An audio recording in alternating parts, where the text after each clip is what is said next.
Hello दोस्तों, आप लोग देख रहे हैं माउंट एजुकेशन।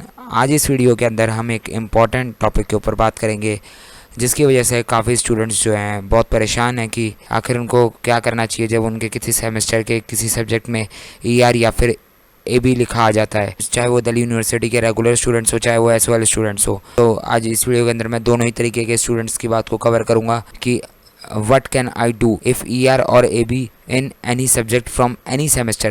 आप चाहे किसी भी सेमेस्टर में हो, अगर आपके किसी सब्जेक्ट के अंदर ER और AB आ गया है तो आपको क्या करना है, तो उसके बारे में जो है आज हम इस वीडियो के अंदर बात करेंगे। तो अगर आप इस चैनल पर नए हैं तो आप इस चैनल को सब्सक्राइब कीजिए, वीडियो को लाइक कीजिए और बेल आइकन को प्रेस कीजिए। चलिए ये दोस्तों बात करते हैं कि आज का एक इम्पॉर्टेंट क्वेश्चन जिसकी वजह से काफ़ी स्टूडेंट्स परेशान हैं कि what can I do if ER और AB in any subject from any semester.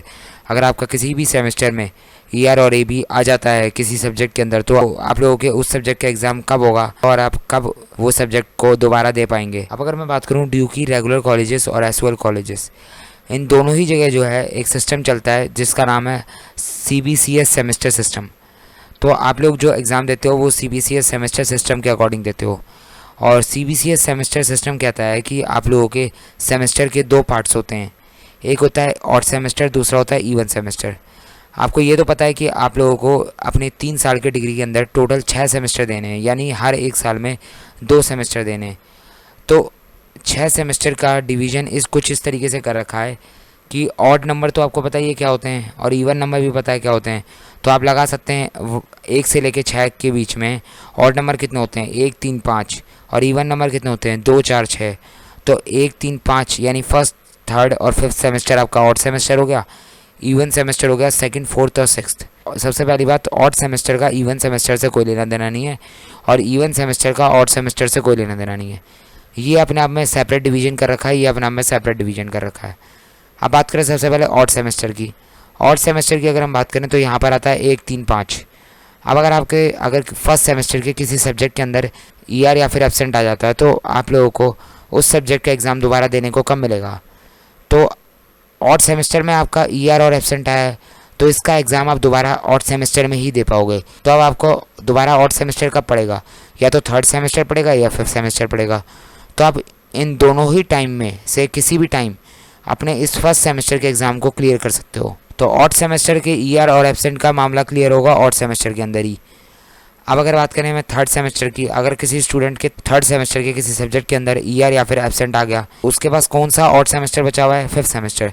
तो वो फिफ्थ सेमेस्टर में जो है अपने इस थर्ड सेमेस्टर के ER और AB के एग्ज़ाम को दे सकता है दोबारा। अब अगर मैं बात करूँ किसी स्टूडेंट के फिफ्थ सेमेस्टर के अंदर ER और AB आ जाए किसी सब्जेक्ट में, तो वो क्या करेगा, क्योंकि उसके पास तो अब कोई ऑड सेमेस्टर बचा नहीं है, क्योंकि फिफ्थ के बाद तो सिक्स सेमेस्टर है और वो इवन सेमेस्टर है और उसके बाद तो उसके 3 साल ख़त्म हो गए डिग्री के। तो अब वो क्या करे, तो अब उसको इंतज़ार करना पड़ेगा। अब हो गई उसकी ग्रेजुएशन लेट, तो अब उसकी ग्रेजुएशन 3 साल में कंप्लीट नहीं होगी। फिफ्थ सेमेस्टर होता कब है, नवंबर दिसंबर में। तो नवंबर दिसंबर में जब उसने अपना फिफ्थ सेमेस्टर दिया था, अब वो नेक्स्ट ईयर मई जून में जो है अपना सिक्स सेमेस्टर देगा। उसके बाद भी उसे 6 महीने और इंतज़ार करना पड़ेगा अपने फिफ्थ सेमेस्टर के इस एग्ज़ाम को देने के लिए।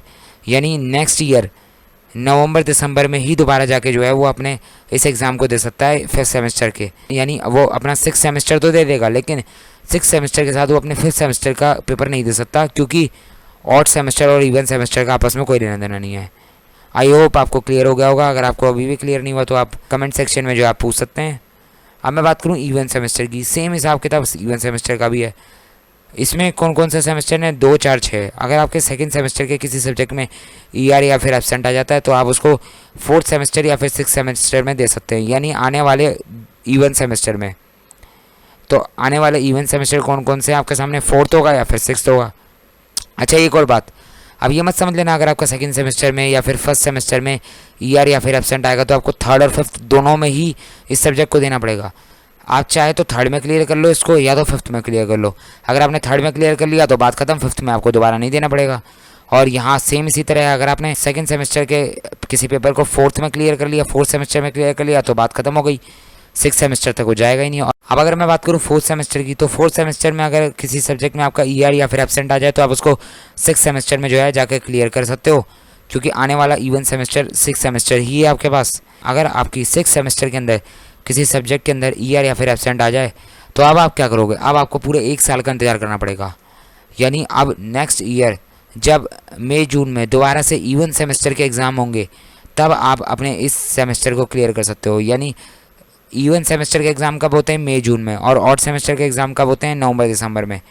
तो जब आपके इवन सेमेस्टर के किसी सब्जेक्ट में ईआर और एब्सेंट आएगा तो आप उसको नेक्स्ट ईयर इवन सेमेस्टर के साथ ही दे सकते हो, और अगर ऑड सेमेस्टर के किसी सब्जेक्ट में आपका ईआर और एब्सेंट आएगा तो आप उसको ऑड सेमेस्टर के साथ ही दे सकते हो।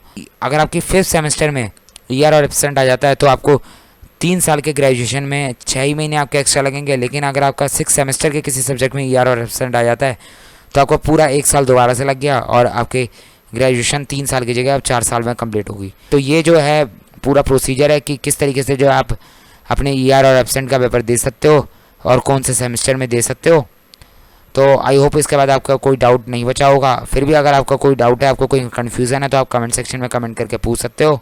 अगर आपको वीडियो पसंद आई तो वीडियो को लाइक कीजिए, चैनल को सब्सक्राइब कीजिए और वीडियो को ज़्यादा से ज़्यादा शेयर कीजिए।